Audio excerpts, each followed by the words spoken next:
Hello, everybody, and welcome to Planet FPL, where the world doesn't revolve around Fantasy Premier League at the moment. We are in pre-season mode, pre-season content mode, even though the game only ended 2 days ago, James. This is not so pre-season. This is more post-season, and Post-season, yeah. and unusually for a people's poll, which is back for your Tuesdays. This does really centre on Fantasy Premier League, mate. It does indeed. Do you want to tell everybody the three options and then let them know what won, and then let's get straight into it. Let's get after it. So three options were free agents, people out of contracts. We're going to have a bit of a nostalgic look at some of the extremely good FPL assets and great Premier League players, because I want to throw obviously Jan Vertonghen's name into that hat now, who has obviously left Spurs yesterday. David Silva, Leighton Baines. We're also going to look at some other players who are out of contract, like Ryan Fraser, for example. Another option, which I think we'll come back to quite possibly for our patrons at least, is a worst FPL team of the season. Have a good giggle at some of the people we thought pre-season last year were going to bang and just never turned up. Hello, Gylfi Sigurdsson. How are you? But 50% of the vote, and I think we kind of knew this was probably going to win, was around the subject of team leaks and information being sourced prior to deadlines, and a wider conversation of should such FPL deadline move. You want to open the bat, Suj, with your thoughts? This is a really interesting one, James. Obviously, for those that are in different countries that might not necessarily have a full picture of what's happening, because your time zones are different and the deadlines might be in the middle of the night or what have you. We've seen an increasing number of accounts with potential team news in the last 5 minutes before a deadline. Obviously, the deadline is 1 hour before kickoff, and team news is always released 1 hour before kickoff. So if you've got an early game or a Friday night game, there is sometimes an advantage to be had by knowing who's playing and who's not, especially when you're talking about some of the big hitters like your Liverpools and Cities, and you're making a transfer to get one of their players in. And a lot of FPL players, in fact, let's be honest, the majority of FPL players are not on Twitter, and a large majority are also international, so time zones screw it up for them as well.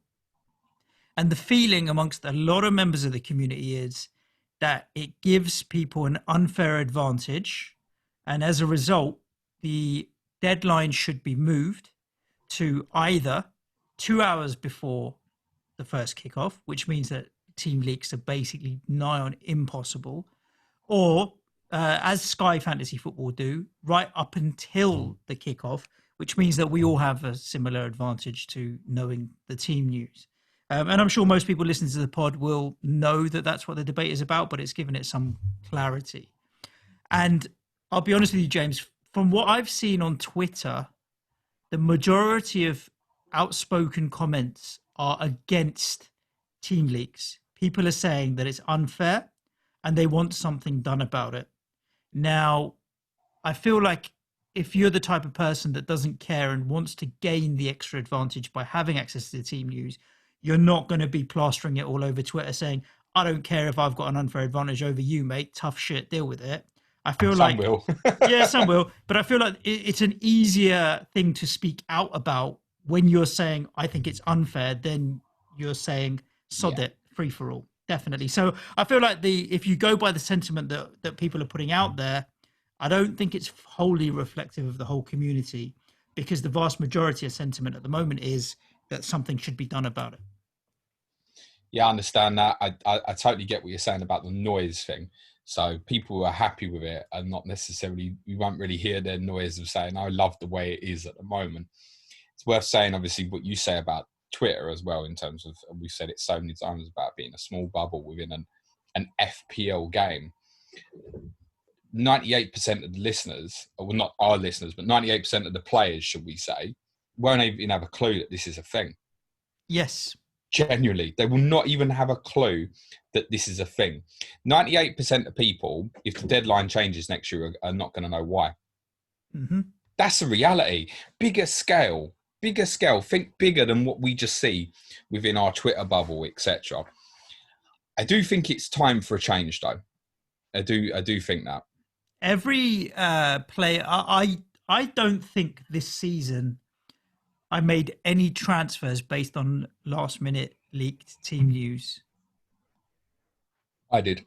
because I don't think that any of my moves had were in that situation where they could have been affected. I know you did. You had a number of moves, not just transfers, but also who to bench and who to start, which is important as well. I understand that. Um, did you get caught out at any point this season where the team news you'd made moves and the team news was incorrect, or did you avoid that this season? No, no, I didn't make a move on something unless I knew it was 100% good. So the only two I can really reflect on was there was a game. I think it was when Liverpool played Watford in December. I think, which was the early Saturday kickoff. Nigel Pearson's first game in charge of Watford, Yeah, and it broke just before the deadline that Andy Robertson wasn't starting. So I just changed him on and put him as a sub.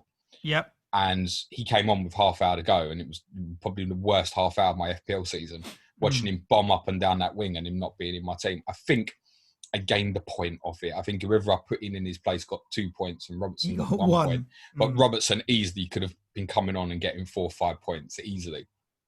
And the other one was obviously the last day with Salah, which actually, it cost me a point because I've sold him for Antonio, who's got a zero. Yeah, sure. So there's no guarantees even with the, I mean, it's one thing to say, there's no guarantees with the news that it's actually going to help.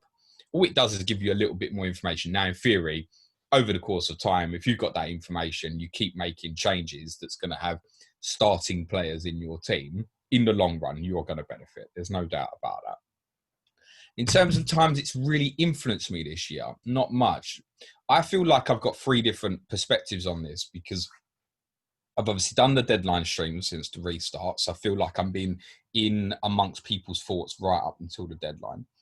From my own perspective, bar the final game week where I used the free hit shit, every other game week, I've had my team locked in hours in advance of the deadline because I've been sending a screenshot of my team for FPL captain to put amongst the graphics. So I'm locked in.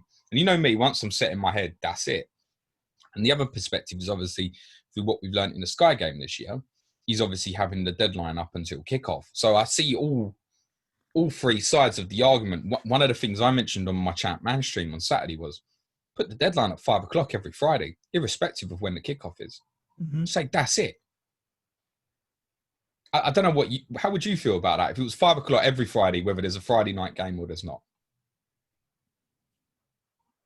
It's a good question. Similar to Sky, right? How would I feel?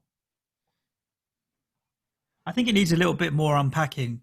Of the players that are taking advantage of this early team news, do you think there have been occasions where people have got their fingers burnt with bad information?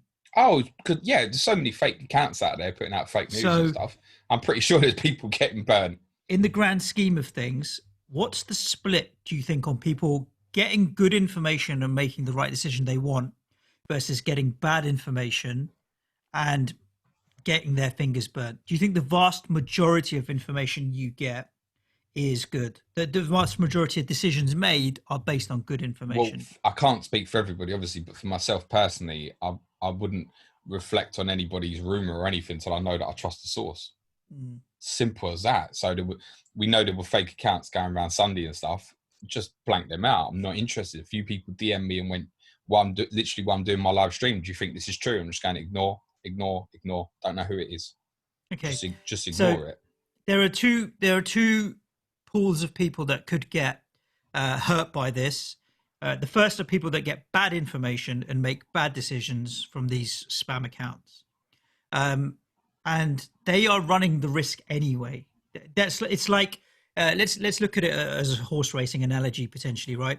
Some people that gamble on the horses have more information than others because they might speak to trainers and they'll know how horses training and whatever. So you get that information and you choose to take a bet with it. Sometimes you win, sometimes you lose. People that are getting early team news, rightly or wrongly, trusting it and making decisions, have gone in to make that bet. So they could get their fingers burnt. It's no different. Then you've got the vast majority of people who don't get access to that team news and they're getting hurt because they're getting no information. They don't even know the information is available. To change the deadline, who are you looking to protect, or is it both? Is it to make it fairer for everybody so that we all have the same? I think my biggest perspective on that is, I think this week it struck me more because we obviously did all the pods last week. I've done an article for the patrons and stuff, and everything in it has to mention that we're basically not making any moves till we know the Manchester City team. Now, in the end, none of us knew the Manchester City team. That's the way it fell. But it was almost with every game kicking off at the same time. It was almost, if you were able to make that transfer at the last minute, it was almost irresponsible not to be doing it at the last minute. You did yours at the last minute. I did mine at the last minute. A lot of the listeners I did mine without have done it at the information in last the minute. end as well. Like, I may as well have just not bothered waiting. Well, nobody got the information that they thought they were going to get. There were different things that came out right at the end, like Willian not starting, the surprise Liverpool team, which these were things we weren't expecting that then did come out. And everybody was waiting on the Man City team that never really showed up. But I found it very frustrating last week that I couldn't give people clarity, because the best advice was actually to say, wait until the last 10 minutes before deadline. And that was the reality. And I don't think as a fantasy game, that's how we should be playing the game. That's the biggest thing for me. I don't think it should be a case where you and I discuss on 10 podcasts over the course of a week what we're going to be doing, not going to be doing, advising people. And the reality is the only thing that matters is the last 10 minutes. I don't think that's how we should be playing a fantasy game. Yeah, I mean, the majority of the season, we're talking about team leak from one game. I get that. It was overemphasized last week, of course. And more often than not, if you get a dud game that you don't have a lot of players in, a Watford, Norwich or something, you don't really care and you disregard it. So we're talking about 6-7 occasions in the season where it could have a big impact. Maybe a bit more, maybe 15. It doesn't form a big part of my thoughts. I'm all for making it fairer. The fact that I don't make a lot of decisions based on that deadline news makes no difference to me. So would I rather a fixed deadline of 5 p.m. on a Friday? No.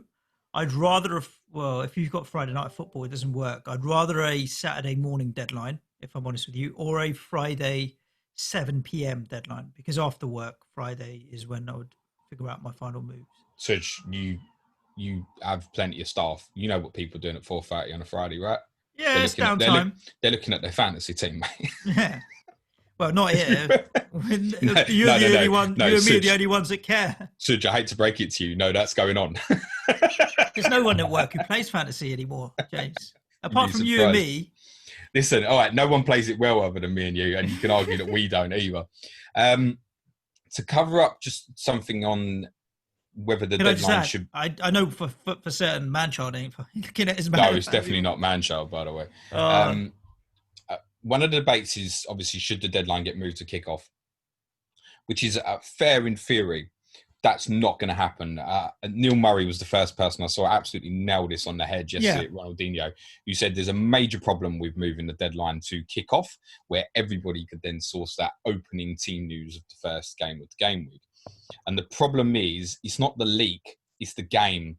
The game is the problem. Do you want to move the kickoff to the deadline to kickoff of the first game? Right, well, you're not going to be able to access the official website till probably half time of the first game. How do you feel about that?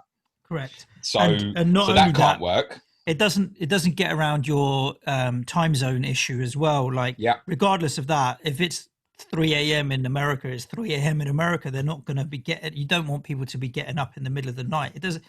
It seems a bit unfair. That's the thing that bugs me more than anything else. Because if people are going to take that information and try and take a punt with it, and if they get their fingers burnt, they get their fingers burnt. Crack on. But it's the time zones and different people in different countries that I think then makes it a little bit unfair. And it's a global game, right? We keep forgetting massively it is. Massively it I is. don't know the percentage of how many people play in the UK, but there's as many who play in the rest of the world as the UK, I should imagine. So why not 2 hours before then, James, rather than a fixed? What makes you think a fixed deadline? Genuinely, that would be my preference right now. Would be 2 hours before. 2 hours. Yeah, I just think it solves the problem. There's nothing. If we didn't have the team leaks, what happens 2 hours before deadline and 1 hour before deadline is no different. If we go back 3-4 years here, there would literally be no difference in what you're doing. So I just think, yeah, an hour earlier, that's the way to go. I definitely know that people are looking at it, and there's every chance it will get reviewed. I've seen certain people saying it's up to big accounts to be making statements on how they feel and stuff. I mean, I'm someone who's been critical of Scout, for example, in the past, although I think they're getting a lot better at their communication. They're not going to come out and say what's happening, but they are well aware of what's happening, by the way. And I'm sure they will be speaking to people. And there's a chance that it will change, genuinely. Do you think the majority of the appetite amongst so-called big accounts is to move the deadline? I know that certainly for people in FPL towers, they're aware of what's happening and don't want it to continue the way it is. It's not just a case of what's happening in FPL. There's other things as well, right? In terms of even from the fact that a team will go in, everybody within probably a stadium in terms of media, players, etc. Everybody will know both teams about an hour and a quarter before kickoff. And what then happens in those 15 minutes or so, it's then got to go to media, it's then got to get outsourced to the media companies. So Sky Sports News at 3 o'clock. Got to do the graphics and all that kind exactly. of stuff. Right? Sky Sports News at 3 o'clock want the team on a Saturday. For every single team that's playing at 3 o'clock on Saturday, they will have it in advance of 3 o'clock. Effectively, then they're under agreement of a little bit like we said. They'll have it in advance of 2 o'clock. Is what you mean? So 3 o'clock kickoff. They'll have it in advance of 2 o'clock. Sorry, you're quite right. Hour before. They're basically embargoed to not release that until 2 o'clock, for example.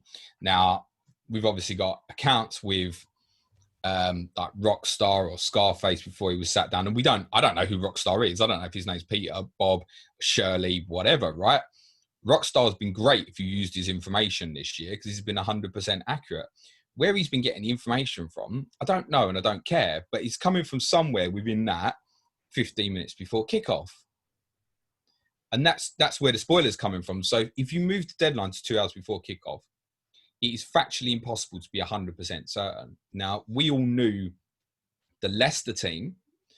We strongly felt that we knew what it was about 2 hours before deadline because we'd had a few Leicester sources had come out and said Sam Martin was certainly one who's trusted, who he called it absolutely spot on in terms of Justin was going to play right side of centre half.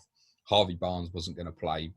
We knew it. So you might still get leaks even 2 hours before, but that information has come from inside a football club. Definitely. That's not come from a media source or anything. That's something within Leicester City that is being leaked. That's different, I think. Like the old Anfield Express. Remember them? Yes, certainly do. That was within Liverpool, wasn't it? That wasn't 100%. something through a media. That was something coming from within Liverpool Football Club, I'm certain. So you're never going to completely eradicate it. You may well have, you'll have certain managers who'll pick teams on a Friday, right? Before a game on a Saturday. He'll tell his team what the team's going to be. One of the players leaks the information on a Friday night. Great. The other flip is, it's a lot of players playing fantasy Premier League. Don't matter what time you put the fucking deadline for them, they'll still be able to take advantage. Yeah, true. And their mates will be able to take advantage. I've never seen a pro player do particularly well, to be honest with you. That's very true. It's very true. There is an Even argument. the pundits. Some will argue they're not the brightest. I didn't say that. But that's kind of also the point is you never completely stop people having an advantage. Now, my outtake on it is, personally, in me, I don't really care either way. Personally, if the information is there, I'm in a blessed position where I'm in the UK, I can have access 99 times out of 100, and therefore I will use that advantage. I have sympathy with people on the other side of the world having to get up at stupid o'clock. But I think, as you said, Suj, the amount of times it's actually going to be impactful, and I've been using that information for 6 months, I think it's impacted me twice in 6 months. It's not a huge amount of time and it might be because I'm more of a patient FPL manager, maybe, that I've not taken advantage of it more. And I'm sure there's other people who've used it quite a number of times. But I don't know. Like I said, I have sympathy for people on the other side of the world. The reason I haven't is mainly trust. Yeah, you don't know your sources, don't you? Yeah, I have trust issues with it and it backfiring in my face. I'd always rather take the safer option than the riskier option. It's my nature. So trust is a big issue for me. So even if more became Rockstar is the only one that I've come across that I've seen is 100%, right? There might have been a couple of others. Scarface was good, was he or she? I don't know. Okay. Not a clue. I don't know if Rockstar's a boy or a girl. I don't know. Yeah, I haven't met him. but was Scarface any good in terms of Yeah, reliability? Scarface had been very short term, but was on 100% record as well. Mm. So he or she had obviously shut their account down first thing on Sunday, was what we all woke up to. Or got shut down. But it's unlikely to have got shut down. Scarface's Twitter account, well, apparently it was maybe going to be outed. We don't know. We're just guessing and making assumptions, right? Mm. I think the best thing to do, the problem that you've got now is you've got a really real split of opinion. So the majority of people who can access it don't really care. But there are a lot of people, even within the UK, who, because of kids or work or whatever, can't access it at 10 minutes before deadline. Then you've got the other side of the world, people who obviously feel like they're missing out on an advantage. It's worth saying they're probably missing out on an advantage to a very, very small number of people overall. But I think for me, the biggest thing is that until the deadline, it shouldn't be what fantasy football management is about. That's the biggest thing for me, is that it's become more important to have information 10 minutes before a deadline, rather than what your actual thought process into, whether it's eye test or statistics or whatever. It's actually taking away the thought process behind being a good fantasy football manager. And it's just become almost about reactions. And like I said right at the start, I don't think that's how fantasy football management should be. And I think the easiest thing to do would be to move the deadline back to 2 hours before first kickoff. Is the easiest thing to do.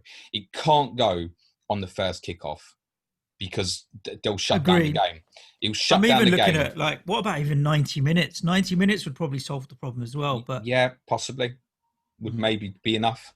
So you might get a little bit confusing with timing then. But then we had, for example, Chelsea Norwich was 8:15 p.m. It was a 7:15 p.m. deadline. You get used to it. Midweek games is common to have a deadline at 6:45. Says it's 6:45, 6:15. What's the difference? So an hour and a half would be fine. 2 hours. I think 2 hours probably is better, personally, just to keep it on the hour and the clock, if you like. So commonly it's going to be, I don't know, 10:30 a.m. on a Saturday. And then you'll get other people be saying, oh yeah, but my deadline is, I don't know, they're 7 hours behind, so that's 3:30 in the morning for them. But then at least then just set your team before you go to bed and then get on with it. I think that's more the point. Where people get very frustrated is when they don't think something's an even contest, right? Mm-hmm. That's where people get upset. You know, if you had a game of football where, I don't know, one team could wear steel toe caps so they could toe punt the football harder, the other team might feel at disadvantage, for example. Or if one team could pick the ball up and run with it, but the other couldn't, it'd be a disadvantage, wouldn't it? That wouldn't be under the rules of the game. This doesn't matter. If you've got, the one thing I'd compare it to a little bit is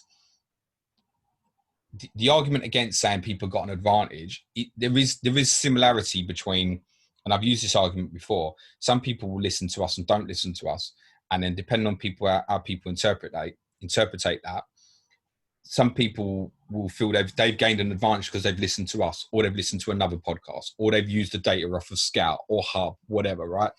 So there are always advantages to be made within the game. I think, to come back to the point though, when it comes from within the own manager itself to source that information to then give them the advantage, that's part of fantasy football play. What's not is knowing what a team's going to be. Agree with you wholeheartedly, James. So I'm going to do something that is, James is going to tag me in the tweet now, just so I get all the notifications as well. James, when you post this podcast with the tweet, hit the mute notifications on this tweet button, because I would love everybody to jump in and give their 2 pence in the thread on the tweet, because I want to have a look and a read, especially if you're in different countries or wherever, apart from Norway, because you bastards are all so good at FPL already anyway. You don't need any additional advantage, so we don't need to know what water you're drinking in Norway. Our Planet FPL Mini League winner was from Sweden. Oh yeah, get in there.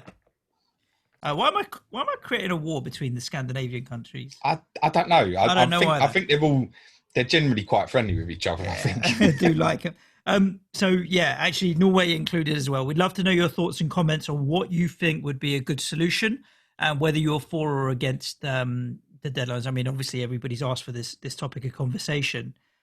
So do it, and we'll have a look through, and it'll be really fascinating to see what different people's opinions are. If you are one of those people that doesn't care and likes the team leaks and feels that you deserve and get that advantage, don't be shy to share that opinion as well. I don't think anyone's going to pillory you or jump in and say, Oh, you'd be surprised. Really? All right. Well, if people do say you need to eat a plate of worms or something like that, then screw them. But just tell us. It'll be an open debate and conversation. We will see what happens in the coming weeks and whether or not official FPL whatever they do. Anything. This is the sort of one where I do have some sympathy with game makers, etc. Whatever they do will not make everybody happy. As I've said, if they move that deadline back to 2 hours before kickoff, the 98% of people are not engaged and not going to understand why. And that's worth remembering. And that's why I also think it's possible that we stay where we are. But I think there is enough noise being made to them, to Scout, other high-profile names, if you like, which then gets fed on, which suggests that they are definitely reviewing it. 100%. I can say with almost certainty there is no way that the discussion right now on deadlines is not happening. Whether it moves or not remains to be seen. Indeed, it does. So there you go, guys. Thank you for tuning into the People's Poll this Tuesday as we go into our pre-postseason recording schedule. Hope you enjoyed it. And we'll be back at you tomorrow. Wednesday is a roundup of Sky Fantasy Football. We'll also be looking in the next coming weeks to give a little bit more of a Sky tutorial because a few people that haven't played Sky before have asked for that. And we'll happily do that as well. We'll basically be like how things to do and things not to do. James will tell you all the things you should do, and I'll tell you all the things that you shouldn't do because I'll be honest. The first thing we're going to do with that as well is explain the difference in points. Yes, because there are subtle differences, even to points scored per goal. Right, there are differences. But they really add up. I think it's one of the most fundamental differences is the points. At the end of the day, it's a game about getting points. So we'll be doing that for you. And a whole host of other stuff coming this week as well. So make sure you're subscribed wherever you're getting the podcast. And if you're on YouTube, hit the notification bell so you get alerted as soon as we put any content out. Anything else to add, James? No, nothing particularly. Just like at the end of every pod, I always say, be nice to each other. And this feels like one of them where I have to say to people, be nice to each other. Everybody's entitled to their own opinion. They are indeed. Ciao for now. Cue music, please, man, child.